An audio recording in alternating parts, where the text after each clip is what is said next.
Salut à toutes et à tous et bienvenue sur notre live Macroscope spécial dédié à la Coupe du Monde et à son boycott. Alors on a eu un petit problème technique sur notre live Twitch, donc je me permets de réenregistrer et de vous présenter nos deux invités du jour avant donc évidemment de rentrer véritablement dans le vif du sujet. Donc nos deux invités du jour, vous les connaissez peut-être, probablement ceux qui suivent depuis longtemps les médias et notamment l'afterfoot, vous connaissez évidemment Thibaut Leplat qui est avec nous aujourd'hui, philosophe qui travaille aussi donc à l'after comme je vous l'ai dit, messieurs aussi sur Eurosport pour Electronic Arts et pour Libération. Et notre deuxième invité, c'est Jean-Baptiste Guégan. Si vous suivez un petit peu Onzième Art, vous en avez l'habitude. Jean-Baptiste intervient régulièrement chez nous en tant qu'expert en géopolitique du sport. Voilà, donc on avait fait plusieurs épisodes avec Jean-Baptiste que vous connaissez peut-être. Et Jean-Baptiste, évidemment, a sorti plusieurs livres cette année, notamment La République du foot, qu'on vous recommande très fortement, et La géopolitique du sport, qui vient d'être publié là aux éditions. Et nous, on fera gagner un d'exemplaires. Je vous souhaite une très bonne émission, très bonne journée à tous.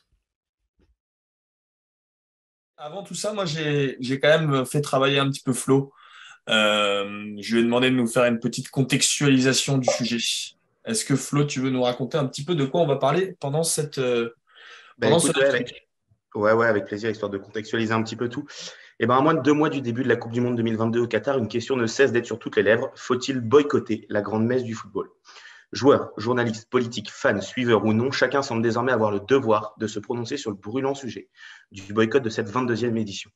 Et les sujets alimentant les débats sont nombreux. Oubliez désormais l'attribution contestée en décembre 2010 sur fond de corruption ou même le déplacement de la compétition en plein mois de décembre. La controverse porte aujourd'hui sur des sujets qui dépassent largement le cadre du football et divisent des opinions publiques culpabilisées. Gabegie écologique, non-respect des droits de l'homme et des femmes, conditions de travail et décès en masse de milliers de travailleurs étrangers sur les chantiers des stades, autant de questions qui alimentent les polémiques et les clivages politiques en France comme ailleurs, suite aux enquêtes et interrogations posées par de nombreuses associations environnementales ou des ONG de défense des droits humains. Si très peu de joueurs actuels se sont positionnés sur la question, Philippe Lahm, directeur de l'Euro 2024 en Allemagne, ou encore Eric Cantona ont récemment tranché en faveur d'un boycott plus ou moins intégral.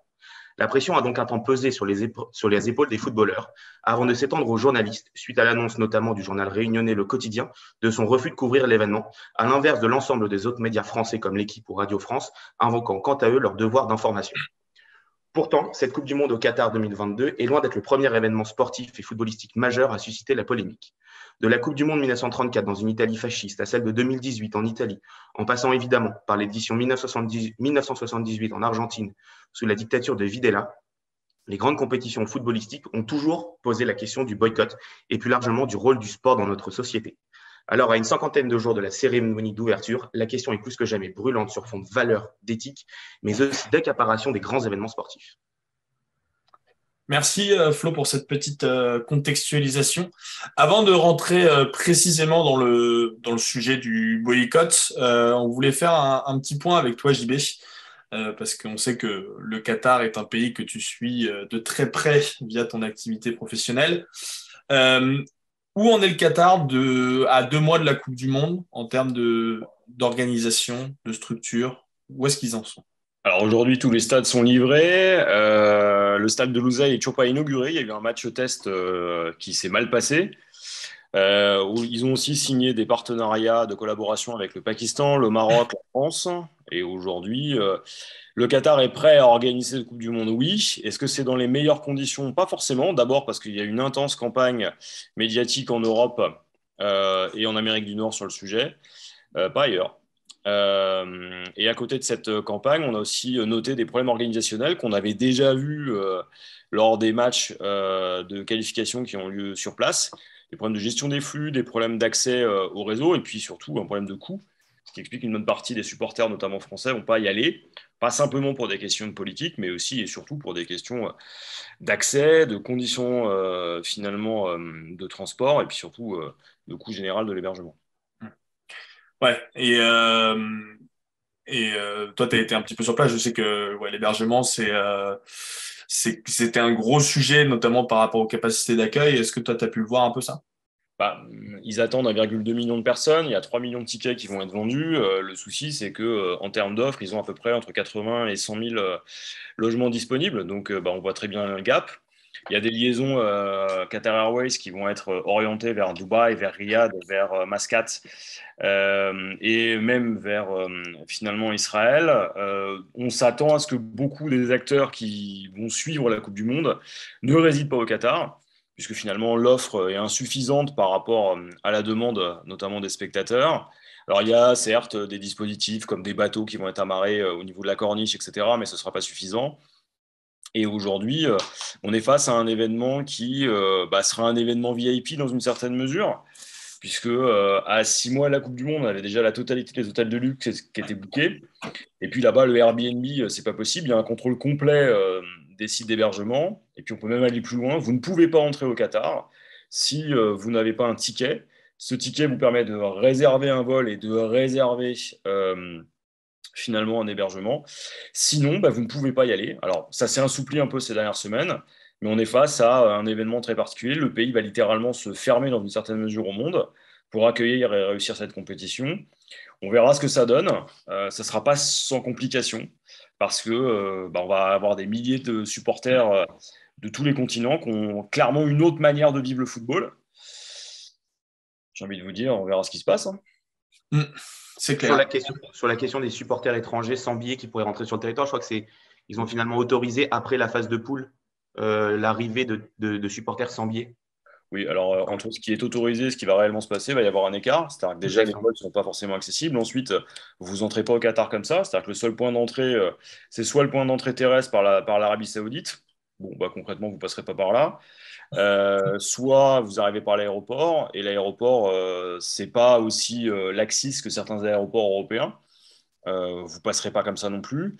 Et puis, si à un moment donné, vous êtes dans les listings, finalement, qui ont été compilés par le Qatar avec les services de la FIFA et les différentes autres fédérations pour éviter que certaines personnalités compliquées n'entrent sur le territoire, a priori, ça ne rentrera pas. Donc, il faut quand même rappeler où on est. On est dans le cadre d'un régime autoritaire, on est dans le cadre d'un régime qui contrôle l'accès à son territoire de manière assez stricte, qui n'a pas du tout les mêmes préventions que les régimes européens et qui n'applique pas le même régime de droit. Et puis, on est confronté aussi à un régime qui, rien que géographiquement, en étant situé sur la péninsule arabique, est dans un cadre complètement différent. Il n'y a pas de continuité territoriale. Alors, on n'est pas face à une île, mais on est sur quelque chose qui est très difficile d'accès au sens strict pour 90% des gens sur Terre. Ouais, je comprends. C'est un sujet d'ailleurs qui va poser la question, qui est un des arguments pour un potentiel boycott pour certains. Donc on va en parler un petit peu. Justement, en parlant de ce boycott, on va s'orienter tranquillement vers ce sujet-là. Moi, je voulais savoir si vous pouviez nous donner rapidement, vous, votre avis général sur la question du boycott. On rentrera évidemment un petit peu plus dans le détail après. Mais quelle est votre position, vous, par rapport à ce potentiel boycott? Je te laisse enchaîner, Thibaut, parce que JB a déjà beaucoup parlé. Écoute, d'un point de vue strictement moral, je comprends la position du boycott parce qu'il y a évidemment plein d'éléments objectifs qui permettent de au moins s'indigner, de se préoccuper de la situation des droits de l'homme, des conditions d'attribution, des conditions d'organisation, des conditions climatiques, des conditions militaires, des conditions géopolitiques, enfin bref, on peut enchaîner les motifs les uns derrière les autres. Mais précisément, si on connaît tous ces motifs-là, c'est que jusqu'à présent, on n'a pas fermé les yeux. Donc je ne vois pas pourquoi on devrait fermer les yeux maintenant qu'on sait. Au contraire, je pense qu'il y a des dilemmes qu'il vaut mieux ne pas résoudre. Et c'est parce que c'est toujours trop simpliste comme réponse. C'est un dilemme, c'est vertigineux, c'est se dire oui, il y a les conditions de réalisation du football sont très obscures parfois. On est habitué quand on suit le football régulièrement. En réalité, pour nous qui suivons plus souvent, c'est un dilemme qui est moins intense parce qu'on est habitué. Quand le simple fait de suivre le Paris Saint-Germain quotidiennement fait que tu as déjà quelque part mis le dilemme de côté.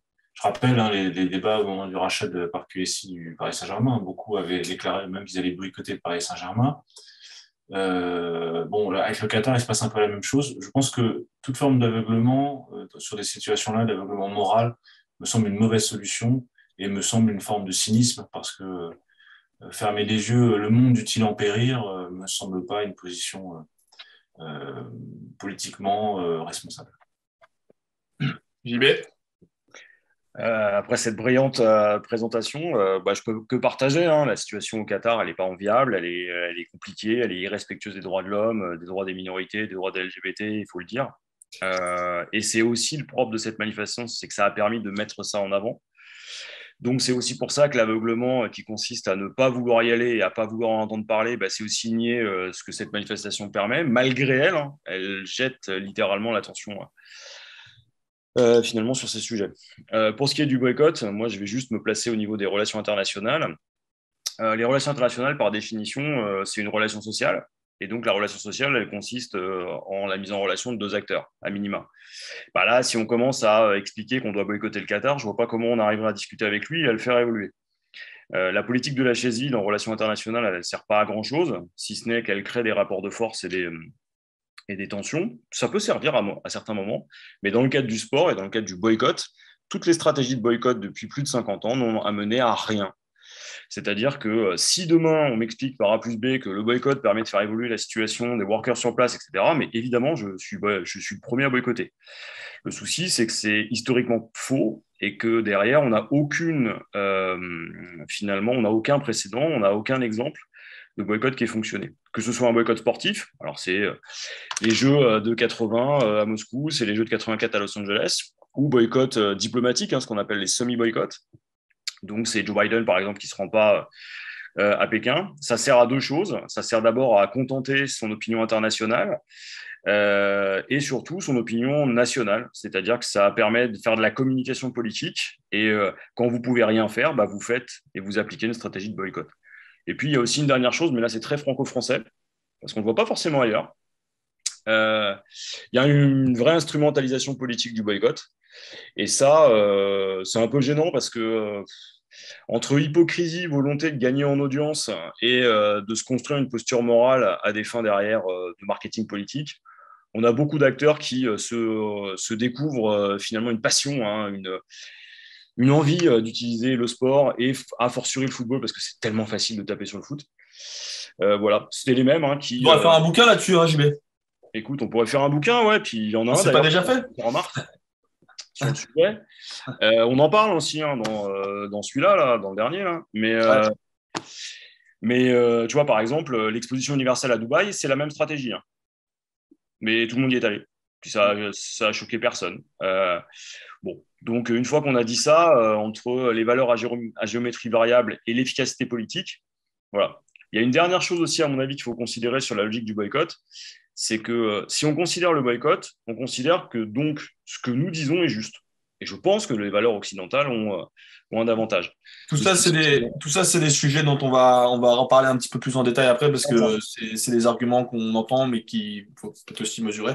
Donc, on va évidemment en parler, parce que, voilà, vous l'aurez compris, et Thibaut et Jean-Baptiste sont défavorables à un boycott. Donc, on va essayer d'apporter aussi un petit peu d'eau dans leur vin, justement, pour voir s'il y a des alternatives et si le boycott est le même pour tout le monde. Moi, c'est une question qui m'intéresse beaucoup. Je rebondis juste avant de rentrer encore un peu plus dans le détail à ce que vous avez dit. Vous avez parlé d'aveuglement. Est-ce que le boycott est forcément aveugle ? Est-ce que c'est pas un moyen de... Est-ce que quand tu boycottes, tu regardes pas, mais est-ce que tu peux pas aussi manifester d'une certaine façon ? Le problème du boycott, c'est que tu peux pas boycotter tout seul. Le principe de la désobéissance civile, c'est qu'elle doit être reconnue par l'autorité et il faut qu'elle soit faite à l'encontre de tes propres intérêts. C'est deux conditions essentielles pour pouvoir désobéir et boycotter. Si on considère que le boycott est une forme de désobéissance. Tu peux pas évidemment désobéir tout seul, parce que dans ce cas-là, ça n'a aucun retentissement et à quoi bon donc le réclamer, à quoi bon l'invoquer, si ce n'est pour des propos de table, quoi, des propos incantatoires, des propos de salon. Donc à mon avis, le boycott, c'est nécessairement une forme de signe de ralliement. Tu es là pour convaincre le plus possible, parce que quiconque pense que le discours qui consiste à dire oui, moi ça me concerne moi, je boycotte individuellement, c'est la tartufferie en réalité, parce que personne ne boycotte tout seul. Tu fais pas une grève tout seul. Tu peux faire une grève tout seul, mais si elle n'a absolument aucun impact, aucun effet, elle est évidemment inefficace, mais surtout, tu le fais au nom de certaines valeurs. Tu vas le faire au nom de valeurs morales, de valeurs des droits de l'homme, etc., qui sont des valeurs par essence qu'on considère comme universelles, donc applicables aux autres. Donc, si toi, tu le boycottes juste pour toi, soit ça veut dire que tu n'as rien compris aux valeurs que tu défends, soit ça veut dire que tu es dans un relativisme absolu, et donc, a priori, il peut pas répondre, tu peux répondre au relativisme que par un autre relativiste, à savoir, toi, tu boycottes, moi, je boycotte pas, point terminé, fin de la discussion. Ça ne fait pas vraiment avancer la réflexion, je crois. Donc, d'un point de vue strictement logique, le boycott est un contresens en fait à ce genre d'événement. Le boycott individuel est un contresens. Après, au niveau collectif, le problème du boycott, c'est qu'il réclame de la visibilité. C'est le principe de la désobéissance civile, c'est-à-dire qu'il réclame d'être reconnu en tant que boycott, et donc il a besoin de s'exposer au même titre que l'événement qu'il essaie de masquer. Et donc, problème, le boycott n'existe que parce qu'il masque un événement. Donc, par définition, il a besoin de l'événement pour pouvoir exister. Donc, s'il a besoin de l'événement qu'il prétend boycotter, ça veut donc dire qu'il contribue à l'existence de cet événement qu'il combat par ailleurs. Donc, c'est logiquement à nouveau implacable. C'est-à-dire que c'est à nouveau un aveu d'inefficacité. C'est pour ça que l'aveuglement, il est à la fois la conséquence, mais aussi la cause de cette posture-là. La conséquence, parce qu'évidemment, tu ne vas pas la regarder, la Coupe du Monde, et la cause, parce qu'en réalité, tu ne veux pas voir ce que tu ne veux pas voir. Mais pour moi, ça n'a pas de sens, logiquement, pratiquement, moralement, que d'invoquer un boycott, et sans compter l'opportunisme politique que ça peut représenter, que Jean-Baptiste a évoqué tout à l'heure. Et ça, c'est encore pour une raison de calcul politique, à la limite, je peux comprendre. Je comprends beaucoup plus facilement que purement l'efficacité politique, juridique d'un tel positionnement. Est-ce que du coup, au-delà d'un positionnement, d'utilisation du mot boycott, une sorte de désintérêt massif, sans qu'il soit revendiqué comme tel, aurait un impact qui pourrait être l'impact du supposé boycott? Alors là, on est plus dans une dimension marketing, c'est-à-dire si derrière les partenaires qui visaient une certaine exposition, finalement, au regard de leurs chiffres, se rendent compte qu'il y a moins de gens qui ont regardé et que l'appréciation de leur marque a été finalement dévaluée par l'événement et que les retombées sont finalement inférieures, oui, là, on pourrait avoir ça. Le souci, c'est qu'il faudrait être capable d'expliciter finalement les actions individuelles des gens et justement de créer cette masse dont parlait Thibaut. Alors peut-être qu'on l'aura, hein. Quand on discute avec les gens, ils vous disent que cette Coupe du Monde en plein hiver, c'est quand même pas la meilleure idée. Et puis, il faut le dire aussi, nous aussi on le ressent, il y a une gêne. C'est-à-dire que c'est la première Coupe du Monde finalement qui se déroule dans un contexte particulier, entre son attribution, son déroulement, le choix du pays, les conditions sur place, etc. Il est évident que personne n'est tranquille avec ça. Donc, effectivement, qu'on peut avoir une dévalorisation. Maintenant, tout dépendra de ce qu'on veut mettre aussi derrière. Parce qu'il est possible aussi que cette Coupe du Monde, elle soit regardée beaucoup en Amérique du Sud, en Afrique, en Asie, et que au moins la moitié du monde ne se pose pas les questions qu'on se pose. Okay. La moitié, t'es gentil, hein, parce que... oui, je suis gentil. En réalité, moi, de l'expérience que j'en ai, de lire la presse étrangère, en particulier la presse italienne, la presse espagnole et la presse britannique, voire la presse argentine, c'est un sujet qui existe et qui est largement minoritaire. Enfin, ça concerne une poignée de personnes. La question, le débat, c'est plus savoir comment ils vont essayer pour y aller, comment ils vont faire pour essayer d'y aller. La question morale, elle ne se pose pas en réalité. Pour moi, ça c'est une opinion personnelle, ça me semble être un sujet de débat dans une toute petite partie de la France, quoi. Pour pas dire Saint-Germain-des-Prés. Donc c'est un débat. Je suis désolé pour ces gens qui défendent ces positions-là, mais c'est une position qui, à mon sens, d'ailleurs, les gens qui défendent sont les gens qui n'aiment pas le football, soit parce qu'ils s'y sont retirés, ils ne sont jamais plus dans le football. Par exemple, Eric Cantona, je respecte par ailleurs comme footballeur, mais qui n'a jamais aimé le football ni le monde du football, donc et qui maintenant est acteur, donc c'est pas vraiment un interlocuteur intéressant. Vincent Lindon, il est président du jury du Festival de Cannes, financé par le Douai Film Institute. Il n'a pas démissionné du Festival de Oui. Cannes.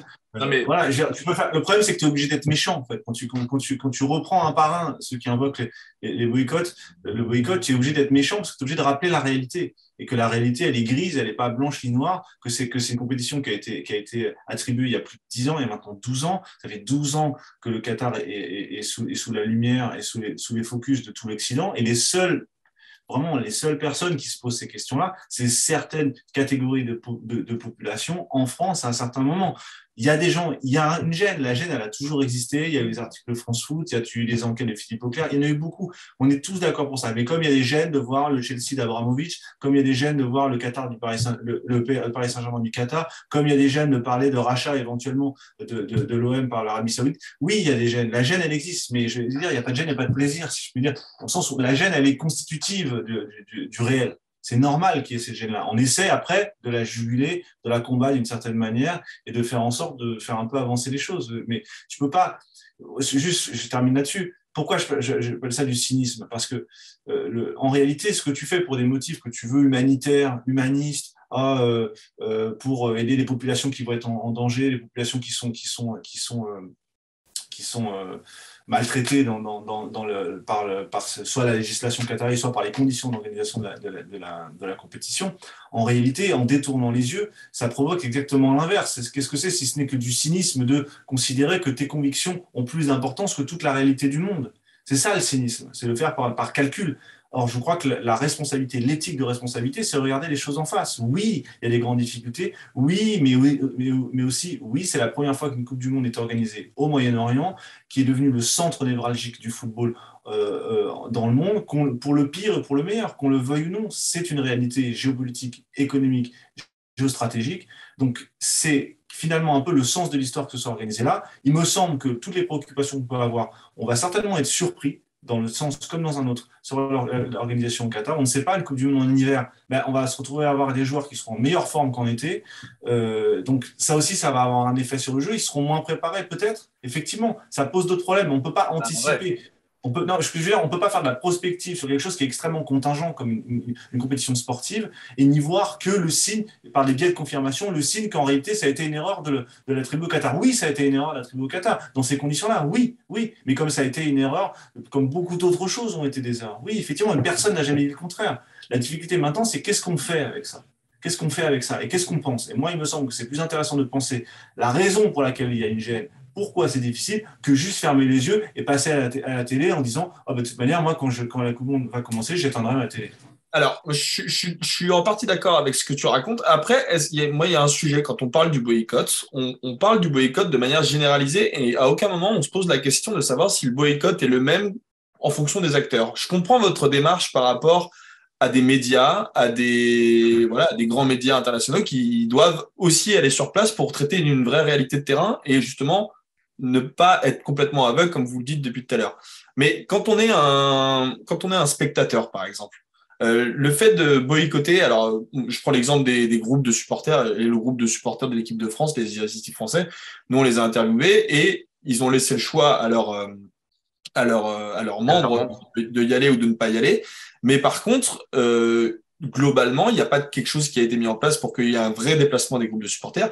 Donc les groupes de supporters n'iront pas là-bas.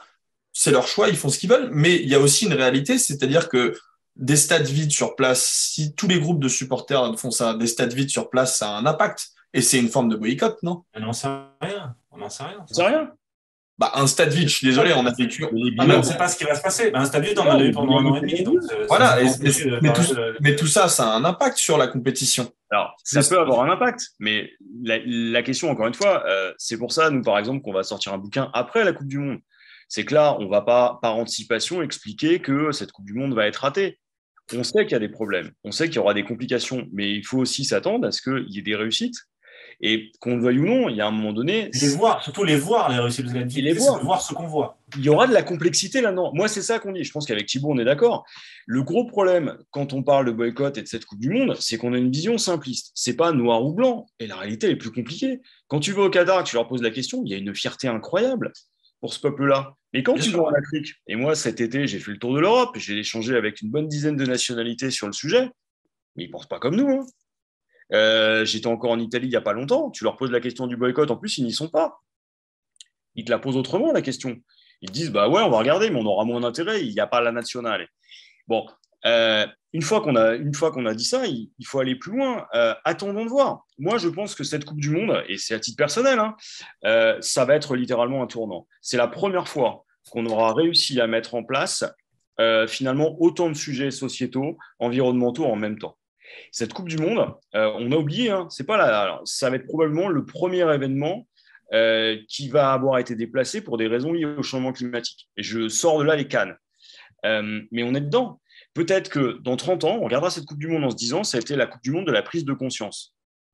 C'est là où il faut aussi se garder d'avoir finalement, avant l'événement, des réflexions qui soient définitives. Moi, je pense que cette Coupe du Monde, elle a permis de parler de choses dont on n'aurait jamais pu parler avant, dont on ne parlait pas avant. Souvenez-vous de 2018. Là, aujourd'hui, je me suis refait 4 ans d'archives.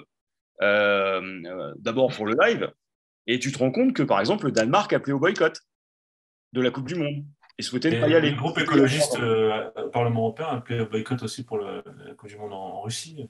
Voilà. Et en 2014 aussi, au Brésil, c'était le cas. Exactement. Ça fait partie aussi un peu des inévitables, quoi, des grands événements sportifs. Tu as toujours quelqu'un qui vont réclamer. T'en as, par exemple, tu prends l'exemple des Verts, on l'avait vu avec La République du foot, le bouquin qu'on a écrit avec Clément Pernia. À un moment donné, tu sais que structurellement, dans leur pensée, idéologiquement, les Verts, par exemple, refusent le sport professionnel et toutes ces manifestations. En dehors de l'empreinte carbone, hein, à l'époque, ça n'existait pas. Et donc, ils le boycottent de fait. Et effectivement, avec un vrai souci. Dans l'histoire des compétitions, au-delà même du football, dans l'histoire des grands événements sportifs, il y a toujours eu des questions de boycott pour diverses raisons. La question aujourd'hui, c'est que tu disais, Jean-Baptiste, et je suis assez d'accord avec ça, qu'on est à une sorte de tournant. Parce que peut-être que jamais autant un événement sportif, pour toutes les raisons qu'on a invoquées avant, ne soulevait autant de questions. Mais est-ce que ces questions qui sont soulevées par cet événement, demain, comment on peut faire pour les régler? Parce qu'on parlait des différents acteurs, de l'utilité, de l'impact d'un boycott, selon qu'on soit joueur, fédération, pays, journaliste. La réalité, c'est qu'il y a une question de responsabilité. L'attribution du Qatar, elle n'a pas été faite par les joueurs, elle n'a pas été faite par les fans, elle a été faite par la FIFA. Est-ce que demain, tous ces critères peuvent un jour être pris en compte par la FIFA, qui soit même en fait, qui aille presque plus loin que les États? Parce que tu disais en introduction que ça allait être très compliqué d'arrêter de négocier avec des États sur des questions quand on voit qu'on vend des armes à beaucoup de pays du Moyen-Orient, et d'ailleurs on va refuser de leur donner des grands événements sportifs. Est-ce que vous pensez que ces critères d'obtention, qu'ils soient écologiques, sociaux ou sociétaux, doivent être pris en considération par la FIFA? Je fais une réponse très courte, après je te laisse la parole, Thibaut. On n'y croit pas du tout, la réponse très courte, JB. Bah, tu vas voir. je pense à une chose très simple. Il faut que les acteurs du foot et du sport international acceptent d'assumer leur rôle politique et géopolitique. Point. Ça veut dire que derrière, ils acceptent d'être des acteurs aussi politiques qui prennent en compte ou non et qui le fassent sciemment. Ça. Sinon, c'est leurs partenaires qui vont le faire. Quand vous voyez Coca et que vous expliquez à Coca que cette Coupe du Monde va être problématique, Coca vous dit « Ok, je mets l'argent où pour éviter que vous me pourrissiez mon image alors que je suis sponsor ?» C'est tout. Ça va être très simple. C'est-à-dire qu'à un moment donné, ces acteurs-là vont de fait être obligés d'anticiper ces questions-là. Ils ne le faisaient pas avant, aujourd'hui ils le font. Ce ne sera pas forcément vertueux tout de suite. Ça sera probablement très différent après. C'est à mon avis, moi, ce qui compte. Voilà. Thibaut, tu voulais rajouter quelque chose? Ouais, je trouve que cette affaire de boycott et la question des valeurs et des critères, en réalité, c'est l'Occident et en particulier l'Europe qui se réveille un peu 3 ans après la défaite et qui se rend compte que ces valeurs et que l'une de ces plus grandes exportations, de ses plus grandes réussites, qui est le football, je rappelle que c'est un sport européen, d'autres se le sont appropriés avec d'autres valeurs et d'autres critères. Ce qu'on voit là, c'est que c'est la perte d'influence culturelle de l'Europe, parce que cette question-là, elle ne se posait pas il y a 20 ans. Jamais elle se serait posée comme ça. Dans ces termes-là, même la Coupe du Monde en Afrique du Sud, elle ne se l'est pas posée dans ces termes-là. On saluait le fait que l'Afrique avait enfin une Coupe du Monde, mais ça s'arrêtait là. Là, maintenant, on est sur des questions qui sont beaucoup plus profondes et on voit que les problématiques qui sont liées au réchauffement climatique, les problématiques qui sont liées aux valeurs, aux droits humains, ce sont des problématiques qui sont posées surtout en Europe, en réalité. Et je ne dis pas qu'elles ne sont pas pertinentes, je dis simplement qu'on est confronté dans un événement universel à un choc de relativisme, un choc de culture au sens propre, où on a véritablement des situations, des aires géographiques, des domaines où ce qui pour nous semble essentiel est secondaire pour les autres. Après, et ça, il va falloir l'admettre. Le problème, c'est quoi? Et je parlais de dilemme tout à l'heure. C'est important que je termine là parce que je ne voudrais pas qu'on comprenne mal ce que je dis. Pourquoi c'est un dilemme? Parce que relisez Lévi-Strauss, relisez le structuralisme, relisez l'anthropologie, et vous verrez rapidement que le propre même d'une culture, son critère distinctif, c'est son ethnocentrisme. Tes valeurs sont toujours universelles. Même si tu dis qu'elles sont relatives, parce que le relativisme, c'est une forme d'universalisme, tu peux toujours l'universaliser, tu vas toujours dire, moi je suis plus relativiste que toi, etc. Si tu as des valeurs, elles sont par définition, elles s'imposent à tous, même si tu peux considérer que d'autres ne les ont pas, si tu ne les appliques pas. Par définition, une culture, elle est ethnocentrique. Et donc, par définition, il y a nécessairement des chocs de culture. Et que le dilemme, il est là. C'est-à-dire que tu ne peux pas le résoudre, ce choc-là. Tu ne peux pas le résoudre. Tu peux l'atténuer. Tu peux essayer de le rendre compatible sur un temps donné, sur un espace donné, mais tu ne peux pas le résoudre. Parce que si tu veux le résoudre, ça s'appelle la domination, ça s'appelle l'impérialisme. Donc, tu ne peux pas le faire. Et on peut considérer, et à juste titre, que le code pénal du Qatar est quand même très loin des normes européennes, c'est moins qu'on puisse dire. Oui, c'est vrai. Mais on ne peut pas reprocher ensuite aux Qataris de dire, attendez, on a un pays qui existe depuis 1971, donc on n'a pas exactement la même évolution juridique que vous. Non, on ne peut pas nier ça. Ça, c'est le réel. Donc, maintenant, qu'est-ce qu'on fait? Est-ce qu'il faut renoncer à ces valeurs? Évidemment non. Est-ce qu'il faut être responsable face à une réalité compliquée? Ma réponse est évidemment oui. Tu ne peux pas. Et il faut accepter qu'il y a des dilemmes qu'on ne peut pas résoudre. On ne peut pas résoudre le problème du choc des cultures, on ne pourra pas le résoudre dans le cadre du mondial. Maintenant, la seule chose qu'on peut essayer d'améliorer, c'est rendre possible la communication et rendre possible le dialogue. C'est pour ça qu'une nouvelle fois, le boycott me semble une très mauvaise réponse à une excellente question. Moi, j'entends ce que tu dis et j'en reviens forcément un peu à la question que je vous ai posée tout à l'heure. C'est est-ce que le boycott est le même pour tout le monde? Là, on va mettre la lumière dessus. Même nous, on va faire un dispositif spécial pendant un mois. On va parler de ça, on va parler de la Coupe du Monde et on va essayer de le faire de la manière la plus critique possible avec JB, avec plein d'autres invités, etc. Mais à une personne lambda qui est juste un supporter de foot, alors peut-être un supporter qui regarde toutes les compétitions internationales, enfin une fois tous les 2 ans, peu importe le niveau d'intéressement, je trouve, si cette personne-là ne se reconnaît pas du tout dans cette compétition, s'il ne se reconnaît pas dans les valeurs, s'il y a cette gêne, comment il fait ce mec-là? Comment il fait pour... Première chose, si je peux parler, JB, première chose, je me défie les suiveurs de football réguliers d'être fidèles à leur décision de boycott si tant est qu'ils l'ont prise. Déjà, ça, je serais curieux d'avoir véritablement... Ça, c'est une autre question que je te poserai après.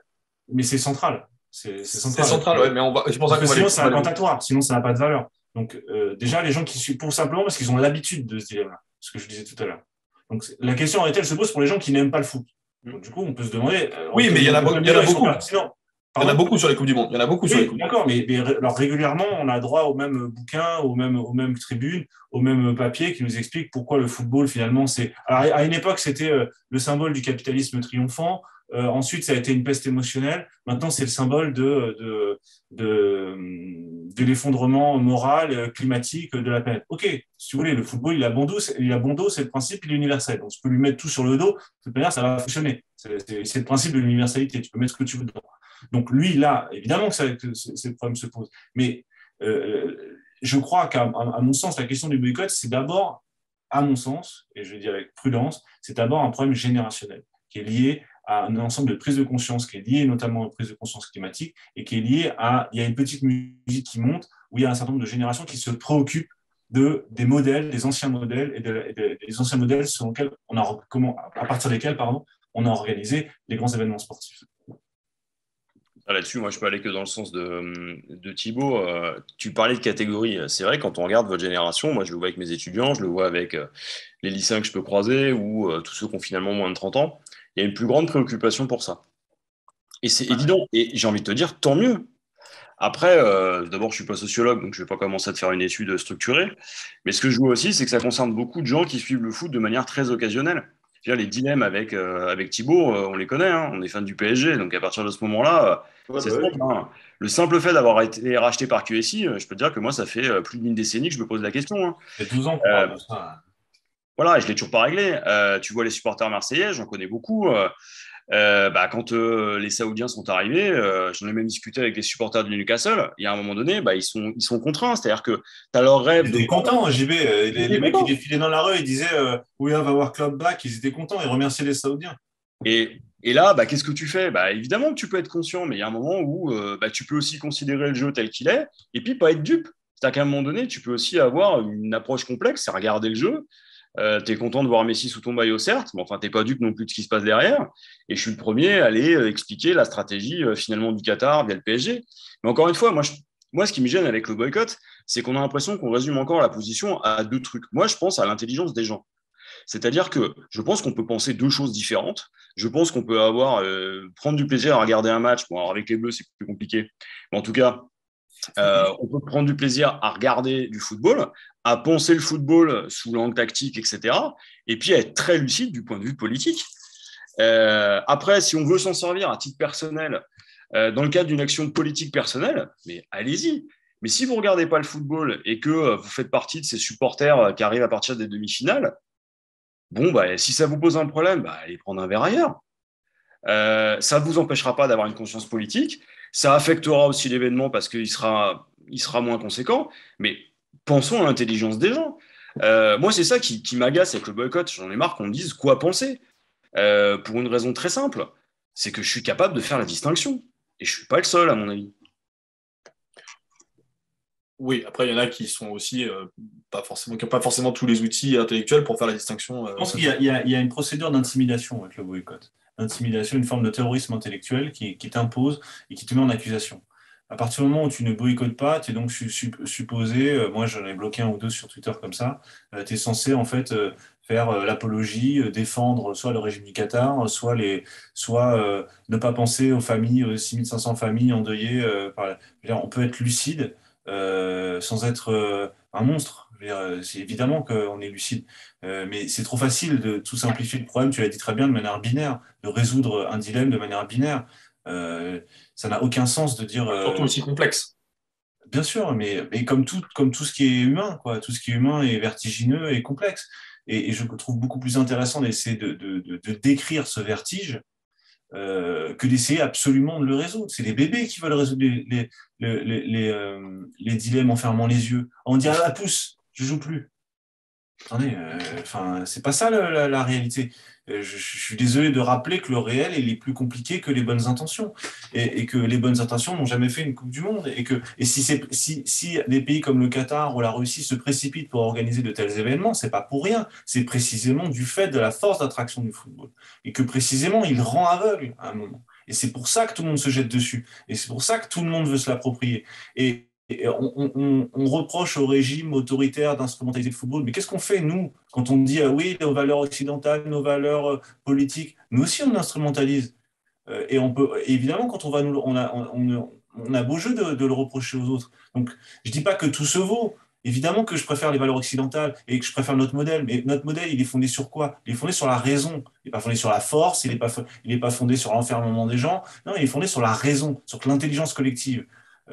Et donc, il faut que cette intelligence collective, tu le dis très bien, JB, il faut qu'elle fonctionne. Et l'intelligence collective, c'est admettre qu'il y a des grands événements, mais comme la France est l'une des plus grandes exportatrices d'armes au monde, oui, c'est la totalité. Il faut prendre la totalité du problème. Et si on veut le penser de manière féconde. Sinon, tout c'est très facile dans les dîners, sur les plateaux télé, c'est très agréable à défendre comme position, de radicaliser le débat, c'est très agréable, c'est très spectaculaire, mais ça ne fait absolument pas avancer la réflexion.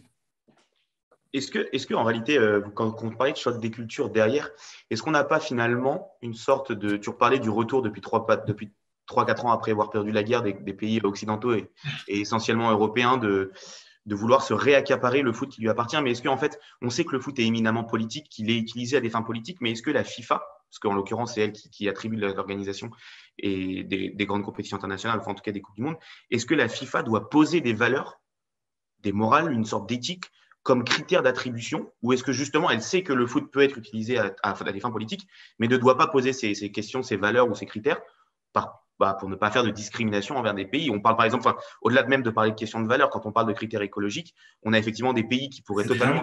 C'est déjà le cas, il y a un cahier des charges, c'est déjà le cas. Les gens qui disent ça, ils ont inventé l'eau chaude, ça existe déjà ça. Ça existe déjà. Deux, il faut peut-être le spécifier davantage, mais ça existe. Et c'est pour ça que le Qatar avait un dossier technique qui a été le plus mal noté de la totalité des candidats. Après, le vrai souci, c'est que cette FIFA, tu peux lui coller le cahier des charges le plus volumineux du monde. Si C'est elle l'attribution. continue à avoir des protocoles de vote qui peuvent être influencés, bon bah c'est clair, hein, ça servira à rien. C'est comme l'agenda 2020 pour le CIO. À partir du moment où tu te donnes des règles mais que tu les appliques pas, bah, on appelle ça soit de l'hypocrisie, soit de l'incompétence. En l'occurrence, pour ces deux fédérations internationales, je rappelle un truc, hein, c'est qu'il y a la Charte des Nations Unies et qu'à un moment donné, il y a des trucs dedans. Et que l'Assemblée générale des Nations Unies, en avril 2022, a voté à l'unanimité une motion en faveur de cette Coupe du Monde, en se réjouissant que ce soit organisé au Moyen-Orient et que c'était une très bonne chose pour faire avancer les droits humains. Donc, ouais, on peut être contre, Voilà. mais ils sont nombreux en face à être pour. 196 pays. Donc, c'est la totalité de l'Assemblée générale des Nations Unies. Les seuls à avoir émis une réserve, c'était la Suède. Voilà, donc je veux bien que de mon petit coin, je dis ah ben moi je vais boycotter, moi je suis plus intelligent que tout le monde. Ok, d'accord, mais il faut regarder le réel. Et le réel, il est là. Le réel, c'est que on peut organiser une Coupe du Monde tout seul, mais il n'y aura personne qui viendra à notre Coupe du Monde. Donc si personne ne vient à notre Coupe du Monde, il y a de fortes chances que ça périclite. Donc soit on organise une Coupe du Monde, c'est-à-dire avec le monde entier, auquel cas on se confronte avec d'autres modèles, avec des difficultés géopolitiques, avec des blocs qui s'affrontent, avec un monde qui est en train de se refermer, soit on accepte ça. Et on prend ces parenthèses comme des moments de réflexion, éventuellement de vertige, mais aussi des moments de joie à partager, soit on ferme les yeux, on regarde même pas du ski, et je veux dire, même le ski, bientôt, ça n'existera plus pour le réchauffement climatique. Donc, il faut aussi regarder le réel. Moi, je comprends la position du boycott, mais je trouve que c'est une très mauvaise réponse à une excellente question, je le répète. Moi, je suis d'accord avec Thibaut, c'est-à-dire que la question est extrêmement bien posée, c'est finalement, que disent de notre monde ces événements sportifs? Et qu'est-ce qui montre de ce qu'il faudrait changer et de ce qui ne va pas? Bon, ça c'est facile, la question elle est là. La vraie réponse, c'est que si tu boycottes, bah, tu t'empêches toute possibilité d'action politique au sens large. Bon, une fois qu'on a dit ça, il faut aller plus loin. Je pense que moi, tout l'intérêt du discours sur le boycott, c'est finalement que les gens conscientisent, c'est-à-dire arrivent à regarder la quantité de problèmes. Bon, bah ça c'est fait. Maintenant, la solution qui consiste à se fermer les yeux et avoir la posture du poète maudit, moi je veux bien, hein, mais on appelle ça être un ado, quoi. Et ça change rien. C'est pas parce que tu vas pas vers les autres que ça va changer. Il faut Après, JB, il faut dire que la position radicale, il faut lire Raymond Aron pour ça, 1958, le club des intellectuels, la radicalité a un certain prestige dans le débat public français. Ouais. C'est-à-dire qu'elle accorde un certain nombre de privilèges pour l'héritage révolutionnaire, l'héritage conflictuel français. La position radicale dans le débat public donne accès au débat public. Elle donne accès à un certain nombre de médias et autres, et elle accorde un certain prestige moral à celui qui la tient. Mais comme dirait Aron, très bien, le français est révolutionnaire en parole, mais il est conservateur en acte.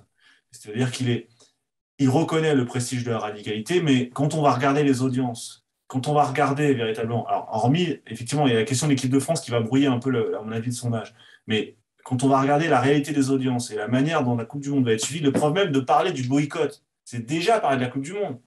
2 mois avant, c'est ne faire que ça.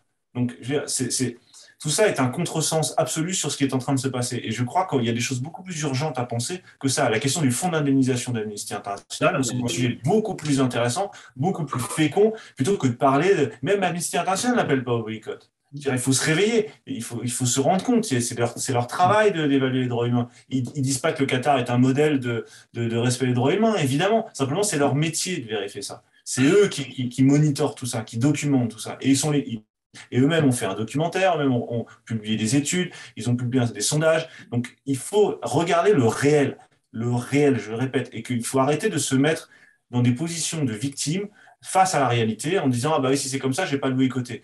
Quand c'est comme ça, si c'est comme ça, je ne vais pas le regarder. » Et je vais évidemment le dire sur les réseaux sociaux, le dire à tous mes amis, le dire au travail, et finalement regarder le mondial en cachette. Donc, tout ça n'a aucun sens. Et ces positions-là, il me semble, des positions assez françaises, liées au prestige que te donne cette radicalité dans le discours. Et moi, je ne cesse que de m'attaquer à cette radicalité-là, sous toutes ses formes. Sur la question du boycott, sur la question des violences dans les stades, c'est un autre débat, mais c'est pareil, c'est lié à un certain prestige de celui qui tient une position extrême. Et ça me semble très dangereux pour la qualité du débat.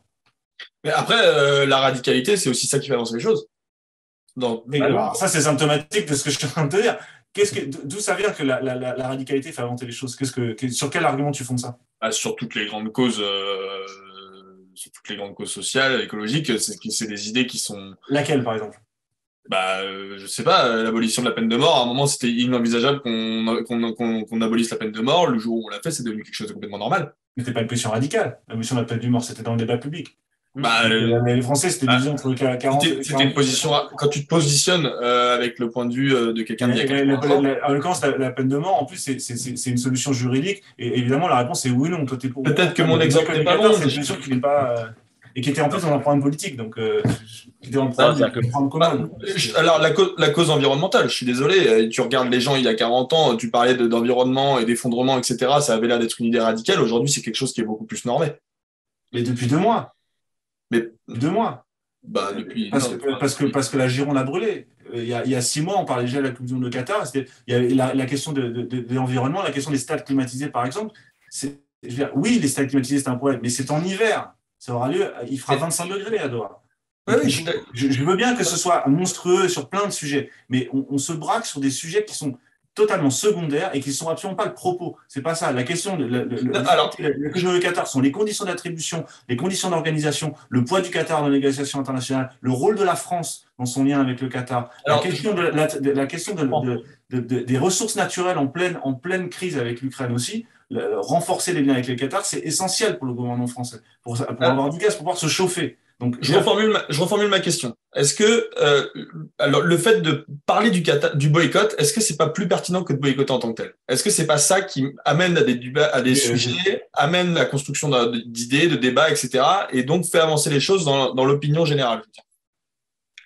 Moi, je le vois, j'en parlais avec Amnesty et avec d'autres, la menace d'un boycott ou la menace d'une action qui altère l'efficacité de l'épreuve, sa visibilité, ses retours sur investissement, etc. Oui, ça fonctionne. On appelle ça construire un rapport de force politique. Maintenant, la menace du boycott n'a de sens que si à un moment donné, tu peux aller au bout. Or, tout le monde sait que le boycott, ça ne marche pas. Donc derrière, c'est pour ça que des ONG aussi critiques qu'Amnesty sont allés sur d'autres stratégies. C'est-à-dire, ils ont dit, bon, de toute façon, concrètement, ça ne va pas le faire, on ne va pas pouvoir le faire. On peut pouvoir appeler au boycott, on peut faire de l'activisme façon Greenpeace, mais ça ne changera rien. Si on veut vraiment changer les choses, il faut d'abord aller leur parler. Et il faut mettre la pression dès qu'on le peut. Le boycott, ça a été un des éléments dans le panel. Très rapidement, la totalité des acteurs qui, justement, tu présentes comme radicaux, s'en sont éloignés. Et moi, c'est là où j'aimerais qu'on aille un peu plus loin. C'est que c'est une idée très française, ça, qui consiste à dire qu'il faut renverser la table avec radicalité. Tu te rends compte en vérité que la démocratie, c'est l'art d'abord d'accepter le compromis et c'est l'art aussi d'accepter finalement de ne pas être d'accord avec l'autre. Et une fois qu'on a compris ça, il faut avancer. Parce qu'avoir raison ne suffit pas. Hein. Avoir raison ne suffit pas. Sinon, c'est là où tu es dogmatique et que tu imposes ta vue. Fondamentalement, oui, cette Coupe du Monde, elle pose un souci, mais de la même manière que les Jeux de Beijing posent un souci, de la même manière que les Jeux Olympiques à Paris vont poser un souci. Parce qu'on oublie de le dire, mais la question des travailleurs clandestins, elle existe à Paris. Elle existe. Hein. Il y a à minima 3 niveaux de sous-traitance sur une bonne partie des gens. Et on a même déjà des morts sur les constructions. Et même des morts sur les constructions. Voilà, on en a 3 déjà. Et ça, c'est ce qu'on voit. Il y a 300 morts par an en France. C'est marrant, mais tous ceux qui se prennent d'un coup d'affection pour les workers, et ils ont raison, ils oublient qu'on a le même problème chez nous. Derrière, la question environnementale, faire venir tout le monde au Qatar, c'est une hérésie, mais les faire venir en France en plein été, alors qu'on sait que... ça, je suis bien. Les stades de Qatar sont très proches les uns des autres, donc il y aura beaucoup moins de déplacements de population au Qatar que par rapport à la Coupe du Monde 2026, il y aura les trajets, que ce soit des supporters ou des équipes, seront effectivement largement diminués. Voilà, et la vraie question, c'est comment on arrive à compenser les problèmes qu'on a réussi à faire émerger. Et la question du fonds d'indemnisation porté par Amnesty, moi, elle me semble bonne. Parce que la vraie question, les morts sur les chantiers, tu n'arriveras malheureusement pas à les faire revenir. Je serais le premier à vouloir le faire. On a rencontré des gens là-bas qui nous ont expliqué ce qu'ils avaient vu, ce qu'ils avaient vécu. Et concrètement, qu'est-ce qui se passe? Il se passe un truc tout simple. C'est que la finalité, c'est qu'il faut que tu puisses indemniser la famille et qu'au moins tu aies cette condition de changement. Et là, comme par hasard, tout le monde est prêt à payer, le Qatar en premier et tous les partenaires. Parce que derrière, la vraie réparation, elle va être symbolique, mais elle va surtout être là. Parce que tu as des familles qui crèvent la dalle derrière. Et je m'excuserai d'être un petit peu plus vulgaire, mais ceux-là, on ne va pas jusqu'au bout de la chaîne quand on parle des workers. Et puis, il y a toute une simplification là-dessus, moi, qui me pose problème. On focalise sur le Qatar, ok, et il faut, mais on oublie tout le reste. C'est le sport international qui pose problème, finalement. Parce que dès lors que vous concentrez l'humanité dans un seul et même endroit sur 15 jours à un mois, vous les avez, tous les problèmes. Comment vous expliquez, vous, par exemple, aux Parisiens que vous allez augmenter leurs impôts locaux? Comment vous expliquez que derrière, le fardeau de l'héritage va être dur à porter? Parce qu'entre les promesses affichées et la réalité, à Saint-Denis, on ne va pas avoir les retombées qu'on nous a vendues il y a 10 ans. Comment on va faire? Parce que là, on avait l'opportunité de changer la vie, pour reprendre une expression. Ensemble, tout est possible. Sauf que là, dans les faits, on ne va pas avoir ça. Et qu'à un moment donné, c'est peut-être aussi le sport qui commence à être écorné parce que les gens commencent à comprendre qu'on leur vend du rêve. Du coup, j'ai une question par rapport à ce que vous disiez tous les deux. Quand on octroie une Coupe du Monde ou un grand événement sportif à un pays, peu importe d'ailleurs qu'il soit complètement démocratique, mais de toute façon, aucun pays n'aura une candidature parfaite et il y aura toujours des questions sociétales ou environnementales qui se poseront. Mais est-ce que les critères qui peuvent être demandés par la FIFA, non pas pour l'attribution, mais pour essayer d'améliorer le quotidien soit des travailleurs sur place, soit des droits sociaux des minorités dans un pays, est-ce que ça peut être une sorte de critère qui peut être demandé? Est-ce que dans les faits, ça peut vraiment faire avancer les choses? Je crois que depuis l'attribution de la Coupe du Monde, donc c'était en décembre 2010, le salaire des travailleurs aurait été multiplié par 4. Alors évidemment, il reste les conditions de travail et le salaire effectif restent. Ouais, déjà les chiffres sont discutables. Ça reste de toute façon trop peu. Mais est-ce qu'on peut estimer qu'une compétition, au-delà du canal diplomatique que ça laisse ouvert, est-ce que ça peut aussi permettre une vraie évolution des mœurs dans un pays? Je te retourne la question. Comment tu fais si tu attribues la Coupe du Monde à un pays qui ne respecte pas ses normes? Qu'est-ce qui se passe? Non, mais justement, j'ai pas la réponse à cette question. C'est plus une interrogation que j'ai de est-ce que c'est possible de mettre ça en place, même si en final c'est juste du vent qu'on balance devant les spectateurs et les fans qui appelleraient à un potentiel boycott. Mais est-ce que quand on parle par exemple de la situation des travailleurs, de l'indemnisation que l'Amnesty International qui n'appelle pas au boycott demande, est-ce que c'est un phénomène qui, grâce à la Coupe du Monde, peut permettre une vraie évolution sur place au long terme? Un petit quelque chose, c'est toujours mieux que beaucoup de rien, quoi. Donc, c'est toujours mieux que les propos incantatoires ou les propos de table sur les grandes considérations morales sur le football. C'est beaucoup plus utile que n'importe quelle autre déclaration que Philippe Lam. Un autre exemple, Philippe Lam, on est obligé d'être méchant, c'est ça le problème. Philippe Lam, il est président du comité d'organisation de l'Euro. Il a dit lui-même dans la même interview que si on lui demandait d'y aller pour des raisons institutionnelles, il irait au Qatar. Donc, qu'est-ce que c'est que ce boycott qui dit que si mon employeur me demande d'y aller, j'y vais? Ça s'appelle comment, ça? C'est du boycott, ça? Oui. Donc soyons sérieux. Donc, et pourquoi? Parce que c'est difficile, de dire non à ton employeur, c'est difficile le monde du football. Évidemment que c'est difficile. Personne n'a dit le contraire. Mais vouloir à tout prix le simplifier, se racheter une bonne conscience à 2 mois de la Coupe du Monde, dans un problème où tu n'es absolument pas concerné. Eric Cantona, personne ne l'a invité. Bon, il a donné son avis sur la question. Okay, là, il a présenté sa candidature à Manchester United. Ouais, comme par hasard, ils n'en ont pas voulu non plus. Voilà, oui, le réel, c'est compliqué. Oui, c'est compliqué. Oui, c'est difficile. Oui, c'est sale.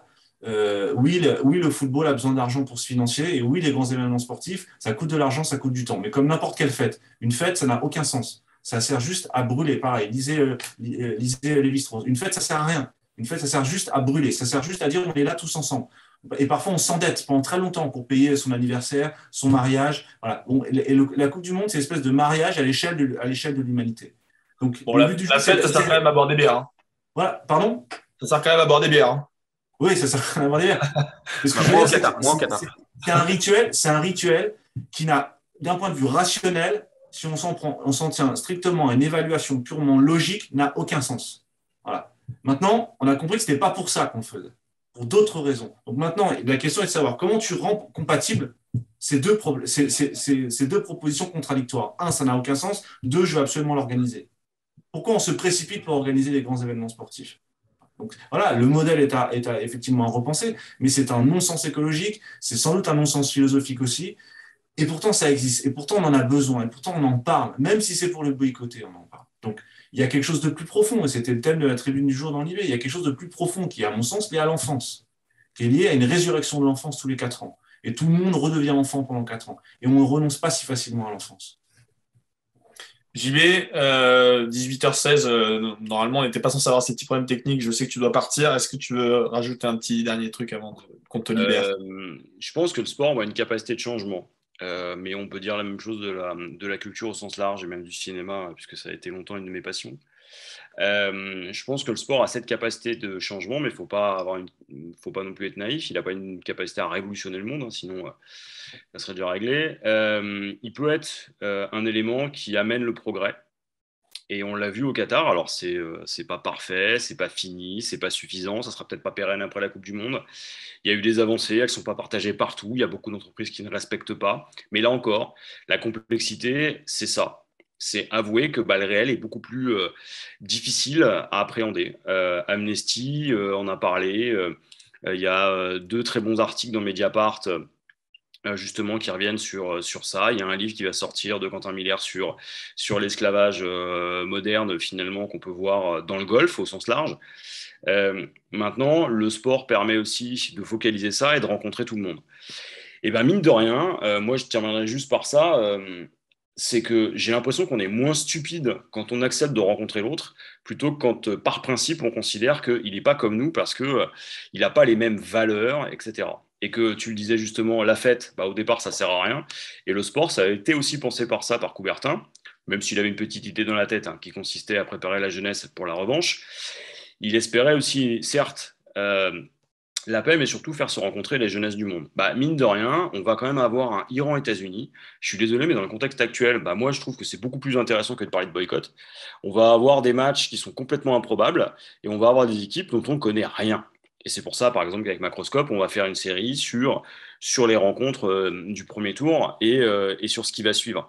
Parce que je pense qu'à un moment donné, l'intelligence collective, c'est aussi de regarder finalement ces différences-là, ce qu'on ne sait pas, accepter qu'on est ignorant, accepter que le réel il est beaucoup plus compliqué. Puis c'est très facile de parler de Doha quand on est à Paris, mais quand on est à Doha, tout de suite, il y a un petit peu plus de difficultés. Ça n'empêche pas de voir la peur dans les yeux des migrants quand on leur parle. Ça n'empêche pas de voir la terreur quand éventuellement on les a mis en porte-à-faux. Et ça, c'est une situation qui est insupportable. Maintenant, une fois qu'on a dit ça, ça restera toujours beaucoup plus simple de parler de boycott. Et je suis persuadé que dans les 2 semaines qui vont venir, on va avoir que ça. Et ça va continuer.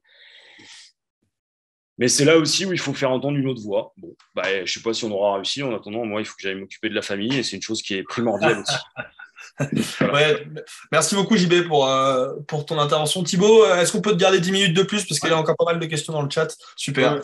Ouais. JB, merci. Tu nous remontes ton petit bouquin. L'explication du monde et le bouquin de Thibaut, le grand foutoir qui est sorti chez Solar. Voilà. Et celui-là, on va le mettre en descriptif aussi sur Twitter. On le fera gagner. Ouais. On le fera gagner en live. Merci JB.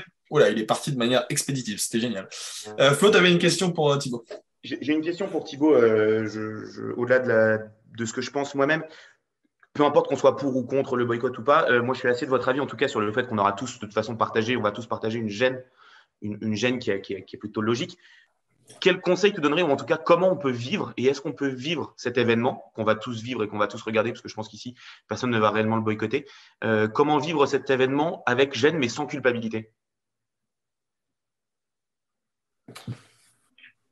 On a inventé un truc pour soigner la culpabilité, ça s'appelle l'argent.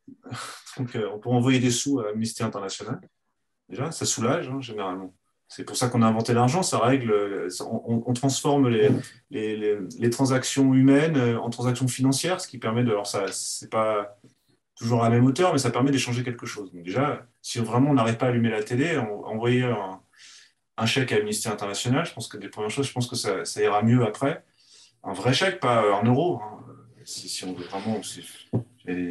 Coutume de dire que voilà, la charité, c'est celle qui te coûte. Si ça ne te coûte rien, c'est que finalement, ça n'a pas vraiment de valeur. Ça, c'est un conseil purement économique. Un conseil philosophique,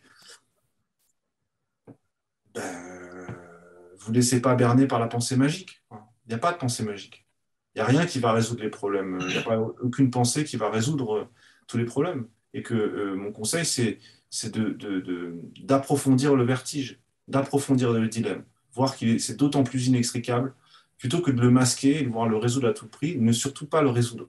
Gardez cette gêne, gardez ce malaise, ça n'empêchera pas de se centrer sur le sportif, et de se souvenir de cette Coupe du Monde aussi, que ça nous serve aussi d'un point de vue pédagogique, quoi, que ça nous serve aussi à apprendre que effectivement, il serait mieux, il serait de bon ton d'être plus attentif ou de faire pression et pas que ça s'évanouisse demain. Voilà, donc je pense que la lucidité n'empêche pas la passion. Je pense que c'est deux choses différentes. La lucidité sur les conditions d'organisation, c'est une chose. La passion pour le jeu, elle demeure égale. Moi, c'est comme ça que je résous. Je fais ça toute la journée. Ça n'enlève rien à l'amour que j'ai pour ce jeu, quoi. Malheureusement, je vais te dire presque. Moi, Thibaut, il y a un truc, une espèce de critique qui revient d'ailleurs un petit peu dans le chat qui t'est faite, ce qui est notamment le fait que ton raisonnement, je pense, assez intéressant et ta position est très largement entendable, etc. Mais c'est vrai qu'il y a des moments où on a l'impression que c'est un positionnement qui est très intellectuel et qu'il n'y a pas, dans la façon dont tu l'exprimes, il n'y a pas forcément de proposition ou de solution concrète de ce que tu apportes. Là, je viens d'en donner une. Raisonner sur les conditions d'organisation, sur le fonds d'investissement, sur le fonds d'indemnisation. Moi, je me place sur un point de vue de compétence à moi, qui est un point de vue logique et moral, philosophique, pour pas dire philosophique, à savoir, est-ce qu'en raison, on peut fonder le boycott? La réponse est non. Mais la réponse à ça, par exemple, le rôle des médias sur place, qu'est-ce qui doit être ce rôle-là? Les sponsors, est-ce qu'ils ont un rôle à jouer sur place? Je pense qu'il ne faut pas surestimer le pouvoir des médias, il ne faut pas surestimer le travail des médias. Les médias, ils font ce qu'ils peuvent. Non, mais il y a les médias, mais du coup, cette compétition, toi, tu es contre le boycott, on est d'accord là-dessus, et moi, j'entends les raisonnements, mais du coup, il y a quand même des gens qui peuvent agir sur place, les sponsors, les spectateurs, les médias, il y a forcément des gens qui ont des rôles à jouer. Et ça, je trouve que dans les arguments, et je ne parle pas que de toi en général, dans les arguments des gens qui sont contre le boycott, on n'entend pas ces solutions-là, on n'entend pas concrètement les choses qui Mais parce que le débat se porte uniquement sur le boycott. Oui. Parce que moi, je n'ai pas moi qui ai envie de parler du boycott. Justement, on ne fait que parler de ça. Au lieu de raisonner précisément sur les actions en question, la question du brassard, par exemple, la question du fonds d'indemnisation, la position des joueurs, même sur ce sujet-là, je ne comprends pas que les joueurs n'en parlent pas. Il ne s'agit pas de dire je suis pour le boycott. Évidemment qu'il ne va pas être pour le boycott. Évidemment qu'ils ne vont pas tracher leur propre employeur. Évidemment. Mais ils peuvent dire qu'effectivement, c'est une situation qui, en tant que citoyen, en tant que joueur, te concerne, que tu n'es pas aveugle. Tu n'es pas aveugle, mais il y a une situation qui est telle qu'elle est et que tu vas faire de ton mieux pour apporter un peu de bonheur aux gens qui vont regarder. C'est pas compliqué de dire ça. On peut dire des choses intelligentes sans que ce soit des choses simplistes. Donc je crois pas que ce soit incompatible. Mais à centrer le débat uniquement sur pour ou contre le boycott, sachant très bien que c'est impossible, je me demande quel est l'intérêt. Alors, je dis pas ça pour vous, mais je dis simplement que c'est un truc qui revient sans cesse et qui me semble, à côté de la plaque, quoi. C'est pas le sujet, en fait. C'est pas le sujet. Alors, il faut y répondre parce qu'on est bien obligé, parce que l'opinion publique fait que c'est quelque chose qui est dans le débat. Mais je pense qu'on perd beaucoup de temps à parler de ça. Et d'énergie. Flo, est-ce que tu as une dernière question pour Thibaut? Après, on va le libérer. Non, moi je suis plutôt bien sur les questions. On a rapidement évoqué la question en plus de la cohérence sur le PSG, parce que c'est vrai que c'est une question qui peut poser problématique à de nombreux supporters, mais pas forcément que ceux du PSG. Donc non, moi je suis bon niveau question. Et vous ressentez ça, la question du boycott, comme quelque chose qui est une lame de fond? Vous sentez ça auprès de vous? Parce qu'on n'est pas dans la même génération, je suis un peu plus âgé que vous. Est-ce que vous sentez ça autour de vous? Générationnellement, je pense que oui, on le sent autour de nous. Et beaucoup autour de gens qui n'aiment pas forcément le football, je trouve. Enfin, qui ne le suivent pas, qui vont suivre les grandes compétitions, voire qui ne suivent même pas les grandes compétitions.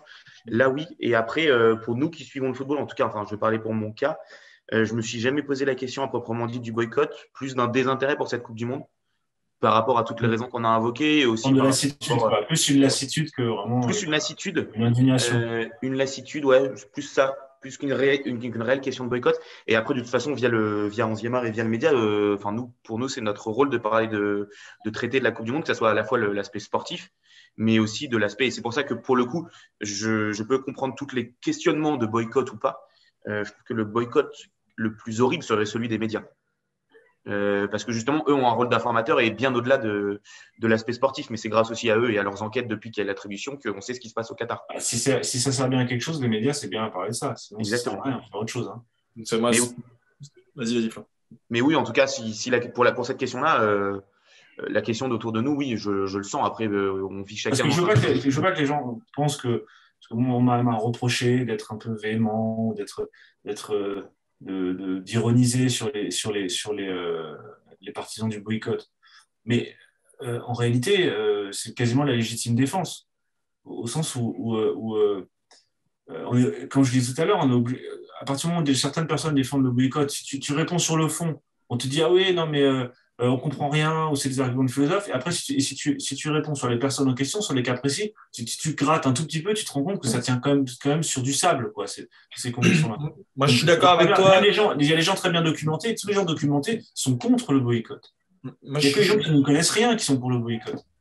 Je suis d'accord avec toi. Après, il y a un aspect enfin, je suis d'accord avec toi sur l'opportunisme de plein de personnes et notamment des personnes qui sont pas fans de foot sur ces questions-là, de s'en emparer. Mais après, je comprends qu'il y a aussi une espèce tu vois, on parle beaucoup du mot éco-anxiété en ce moment. Je comprends qu'il y a aussi ce truc-là de se dire, bah, c'est une aberration. Il y a des trucs, c'est des aberrations et ça va pas dans le sens de ce vers quoi on doit tendre, que ce soit par rapport aux questions environnementales. Et je comprends la position de ces gens-là. C'est-à-dire que je pense qu'il faut pas qu'il y ait un dénigrement complet. Et je pense que en parler, alors, je suis d'accord aussi avec toi sur le fait que parler du boycott, c'est pas constructif, mais parler de ces sujets-là, en tout cas, c'est quelque chose qui fait avancer les choses. De là à parler de boycott, c'est peut-être pas. Je suis d'accord sur le. C'est pas la bonne réponse. Je suis d'accord avec toi. Je suis d'accord sur le fait que c'est un débat qui est plus proche, à mon avis, de la question climatique que de la question juridique ou des valeurs. Parce que ces questions-là, elles étaient toujours là et elles préoccupaient personne il y a 3 ans. En revanche, la question climatique est quelque chose qui est revenu sur le devant de la scène et qui génère effectivement ce que tu appelles l'éco-anxiété, c'est-à-dire notre incapacité à prendre la mesure du problème. C'est très difficile de donner une solution à un problème que tu n'arrives pas à te poser dans sa globalité. C'est un problème qui te dépasse complètement et qui génère de l'angoisse, effectivement.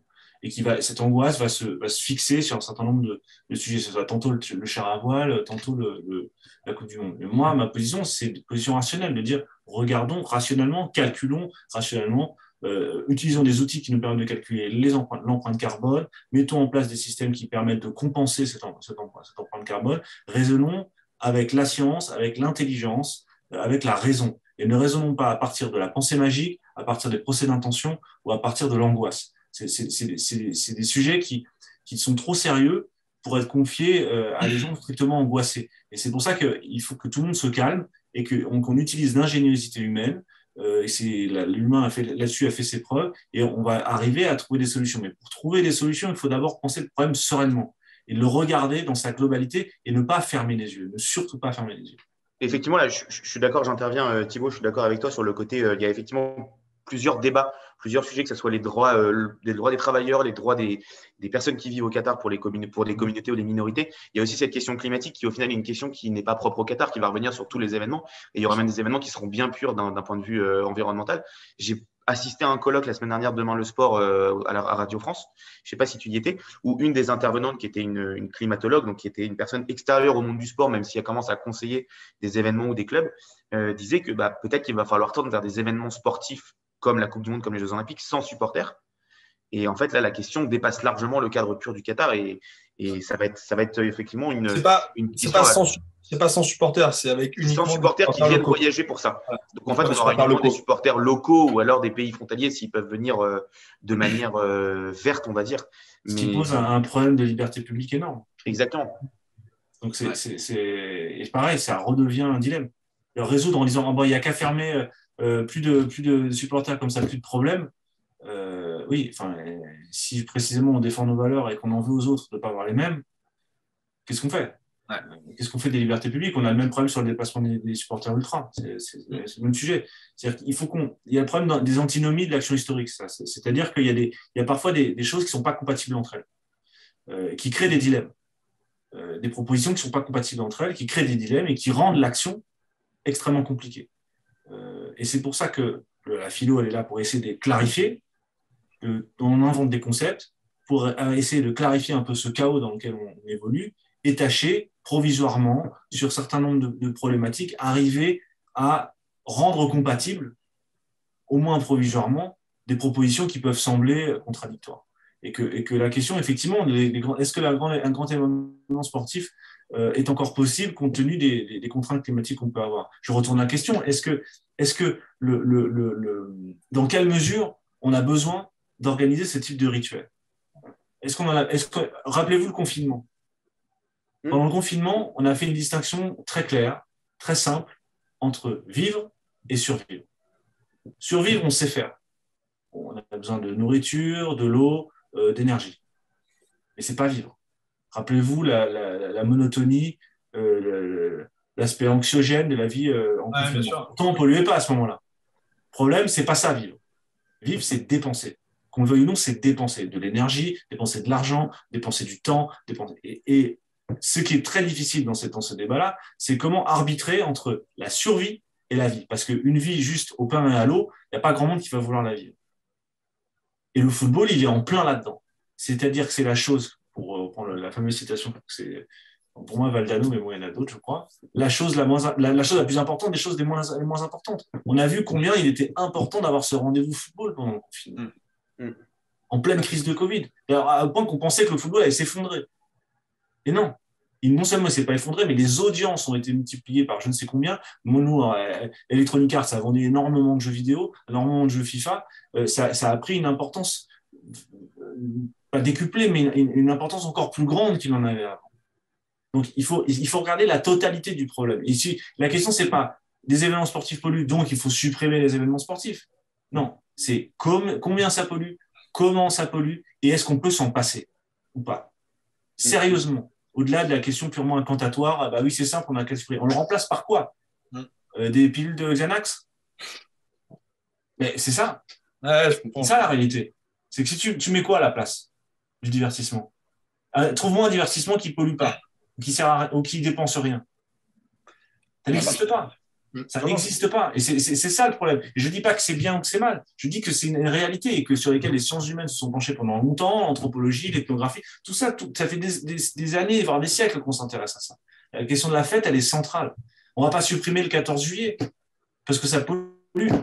Vous voyez ce que je veux dire? Et je suis désolé de le dire. Je suis désolé de dire ces choses qui sont dures à entendre, mais il faut l'entendre. Et on ne peut comprendre l'antinomie de l'action historique, on ne peut comprendre la difficulté de ce dilemme-là que si on arrive à l'approfondir. Et en l'approfondissant, il y a un moment de vertige, mais juste après le vertige, il y a un moment où on dit, bon, on fait quoi? Donc, on s'est mis d'accord sur un certain nombre de choses, du coup, sur d'autres sujets, on peut se mettre d'accord. Donc, à mon sens, c'est pour ça que, et je termine juste, pardon, c'est pour ça que raisonner sur le fonds d'indemnisation, comment on va faire pour compenser.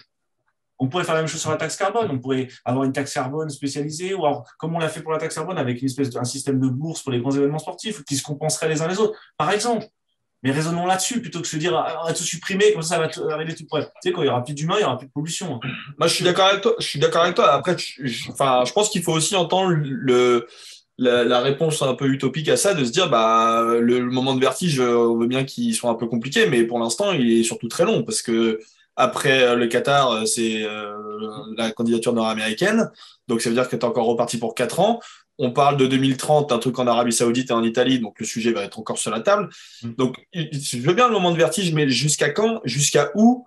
Et voilà, et il y a des gens qui ne supportent plus ce genre de moment-là. Et c'est vrai. Pourtant, je le comprends. C'est vrai qu'il y a des pays de toute façon qui, au-delà de ça, là on parle de candidature commune pour des questions de coûts. Donc, mine de rien, il y a aussi un avantage social pour les pays parce que le coût des impôts ne va pas augmenter si c'est réparti sur 2 ou 3 pays. Mais de toute façon, même au-delà de ça, il y a des pays. On peut prendre le cas de la Chine, de la Russie, du Brésil ou que sais-je encore, je sais pas, du Chili ou des États-Unis. C'est des pays qui sont très grands. Donc de toute façon, quoi qu'il se passe, même si on avait un seul pays, la candidature, la typologie du pays, la géographie du pays, ferait que les déplacements longs seraient forcément obligatoires. Ça serait impossible de passer au travers. C'est ça. Moi, j'ai pas la réponse. Ouais. Je sais pas ce qu'on va faire. La réponse de tout ça, ça se transforme par le boycott aujourd'hui, et c'est peut-être pas la bonne réponse à tout ça. Mais je pense que le fait de parler de boycott et de parler de tout ça, c'est ça qui met les sujets sur la table. Et c'est pour ça que je te disais tout à l'heure, bon, j'ai donné un exemple qui était peut-être pas le bon avec la peine de mort, mais quand je te parle de radicalité qui fait avancer les choses, pour moi, c'est ça. Si tu poses le débat, s'il y a du monde qui s'en empare, c'est une forme de radicalité, et c'est comme ça que tu fais avancer des causes aussi, je pense. Je sais pas. Moi, c'est complexe. Non, mais dans le sens où je pense que la radicalité, elle a un certain prestige, mais elle est très peu représentative de ce qu'est l'état de l'opinion ou de ce qu'est l'état de l'action historique.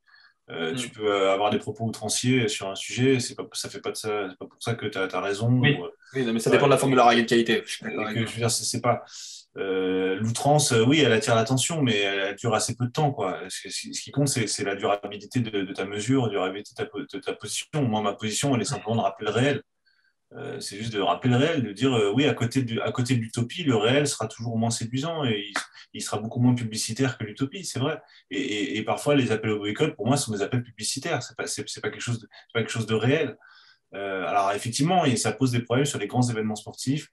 En même temps, faisons confiance à l'esprit humain et peut-être, oui, il y a des évolutions possibles qu'on ne connaît pas encore et qu'il faut être peut-être plus attentif à ces sujets-là, mais j'ose espérer que la Coupe du Monde au Qatar aura permis de mettre l'accent sur ces compétitions-là, effectivement, les voir à plus long terme. Mais jusqu'à encore il y a 6 mois, on considérait que les candidatures communes, c'était la nouvelle solution pour rationaliser les mois. Voilà, et maintenant, ça redevient un problème pour les questions de transport. Il faut bien qu'on l'organise quelque part si on veut qu'on l'organise. Sinon, on supprime la Coupe du Monde. Et on va mettre quoi à la place? Moi, je suis complètement d'accord avec toi, Thibaut, sur le fait que de toute façon, se poser autour de la table et voir le vertige, c'est ce qui va permettre d'avancer et de trouver des solutions et de trouver des accords. Mais par contre, il y a une question. Alors, je sais qu'en France, on a un rapport conflictuel, enfin, en tout cas, difficile avec le foot et avec le sport, mais surtout le foot. Mais pourquoi, justement, on ne s'en prend quasiment que au foot sur ces sujets-là? C'est-à-dire que quand l'État français vend des armes, bon, et en plus, là, c'est plutôt la question des armes qui pose problème, à des pays du Moyen-Orient ou à des pays qu'on estimerait peu fréquentables, au final, ça fait la une pendant quelques jours. On en parle sur des débats de télé, mais on n'en parle pas autant que là, on parle de la Coupe du Monde, mais surtout, un univers que je connais assez bien, c'est l'univers de l'événementiel ou de la musique, par exemple, des concerts, des expositions universelles, tout ce qui est la culture aussi, ou le milieu du cinéma, c'est une catastrophe écologique aussi. Je n'arrive pas à saisir pourquoi on veut plus pointer du doigt le foot que d'autres univers. Ouais, parce que le foot, c'est le seul universel parmi toutes les activités que tu as citées. C'est un universel en acte. Donc, c'est un jeu qui a l'avantage d'avoir des règles très simples, donc que tout le monde connaît, même ceux qui ne l'aiment pas, même ceux qui ne le connaissent pas. Les gens qui n'aiment pas le cinéma, ils ne vont pas parler de cinéma. C'est le particulier du football. Les gens qui n'aiment pas le foot, ne regardent pas le foot, ont quand même une opinion sur le foot. C'est quand même extraordinaire. Tu vois, tout le monde se croit autorisé à donner son opinion parce que c'est une activité par essence universelle dont les règles sont simples. Mais il faut répondre que les règles sont simples, mais le jeu, lui, est très compliqué. Et la réalité de l'organisation de ce jeu-là est compliquée. Donc, pourquoi le football? Parce que c'est une victime facile, et puis ça coûte pas cher de s'indigner sur le football. Il y a pas de monsieur football. Il n'y a personne qui va vous répondre au nom du football. Surtout que les dirigeants en question sont quand même loin d'être exemplaires sur ce sujet. Moi, peut-être qu'il fallait raisonner sur quelque chose. Je raisonnerais sur une reprise en main de l'intelligence, quoi. Il faut que l'intelligence revienne à la tête de ces instances-là et qu'enfin on parle d'intérêt général et qu'on revienne à ce qu'étaient au départ ces institutions, c'est-à-dire l'idée de fraternité entre les peuples, peut-être une idée un peu naïve, la seule utopie elle est peut-être là, l'utopie sportive elle a un sens pour moi. Jules Rimet, Gabriel Hanot, Albert Batteux sont des humanistes, sont des gens qui ont inventé les compétitions sportives, qui ont inventé les grandes fédérations pour rapprocher les peuples. On invente la Coupe d'Europe en 1955, avant même le traité de Rome, avec des pays de l'autre côté du rideau de fer. On y est arrivé, le football est arrivé à faire des choses que la politique n'est pas arrivée à faire. Au départ, c'est une utopie. Mais il faudrait déjà reconquérir cette utopie-là et assainir peut-être les grandes instances et avoir des dirigeants qui soient à la hauteur de l'enjeu. Ça a commencé par la France. Je pense qu'il est là. Après, charge à eux de trouver des solutions qui seront le plus à même de rendre compatibles ces propositions contradictoires. Mais d'abord, il faut avoir des gens qui soient à la hauteur de l'enjeu. Pour l'instant, on est très très loin. Ouais, c'est vrai que c'est un des sujets majeurs. Bon, en tout cas, merci beaucoup Thibaut. On a 1h20 d'enregistrement de live. On est désolé pour évidemment tous les petits problèmes techniques qu'on a eu au début de cette émission qui nous ont fait perdre un peu de temps et qui nous Merci Thibaut. Merci à vous les gars. Nous ont aussi un peu limité dans les questions du chat. J'ai vu qu'il y avait quand même beaucoup de questions du chat, notamment Swen King qui était très actif. Alors pas forcément d'accord tout le temps avec nous, je crois, mais merci en tout cas d'être présent et d'avoir posé vos questions. On a essayé de les centraliser dans nos questions à nous, mais c'est vrai que voilà, c'était compliqué en termes de temps et Jean-Baptiste devait partir aussi, donc Donc voilà, mais merci encore à tous d'être là. Thibaut, tu nous remets une troisième et dernière fois le grand foutoir. Tiens, moi je l'ai, je vais le mettre. Le grand foutoir, je suis parmi d'autres auteurs. Voilà, coécrit. Le grand foutoir sur les grandes évolutions du football actuel. Moi, je me suis intéressé en particulier à la question des data en football. Et un super joli bouquin, je trouve. La couverture est assez belle et le bouquin en tant que tel est assez joli. C'est écrit gros, hein, vous allez voir. C'est écrit gros, ouais. C'est parfait pour moi. C'est parfait pour moi. Ouais. Il est gros, mais c'est vraiment écrit énorme.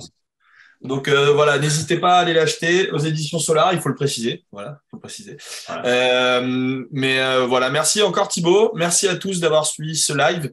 Et puis restez évidemment connectés sur Onzemar. N'hésitez pas à nous suivre, à nous évidemment, si vous pouvez aussi nous soutenir financièrement, il y a le lien Tipeee dans la description. Donc voilà. Il y a Amnesty International et à Onzemar. Voilà, exactement. Flo, tu voulais rajouter un dernier truc ? Non, j'aime bien la conclusion de Thibaut. Non, juste pour dire qu'on va normalement aussi essayer de recevoir des personnes qui défendent la position du boycott pour voir quels sont les arguments. Oui, c'est ça. L'idée de ce genre de. À part Pierre Rondeau, je peux qu'il y a qui. Je pense qu'on va voir Pierre et sûrement Nicolas Sismartov aussi, je crois. Nico, il n'est pas pour le boycott. Hein. Ah bon ? Bon, alors on verra. Nico, il a compris. Il trouve que c'est la Coupe du Monde de la honte, etc. Mais il se rend bien compte que c'est précisément parce qu'il enquête dessus et donc qu'on s'y intéresse qu'on peut en parler. Donc lui, il n'est pas pour le boycott. Bon, en tout cas, on essaiera d'avoir justement des personnes qui sont pour le boycott pour essayer de vous apporter aussi les éléments pour que vous fassiez votre propre opinion du truc. Mais c'est vrai que voilà, on est plutôt quand même partisan de ce que vous aviez dit avec JB et toi Thibaut. Donc voilà, moi j'ai trouvé cette émission assez sympa. C'est peut-être pas moins le cas de Sun King dans le chat qui était moins content, mais c'était cool en tout cas de vous avoir et merci encore. Et voilà, restez connectés sur Onzemar, suivez-nous, il y a plein de nouveaux formats qui vont arriver, donc restez actifs. Merci à tous. Ciao. À bientôt. Allez.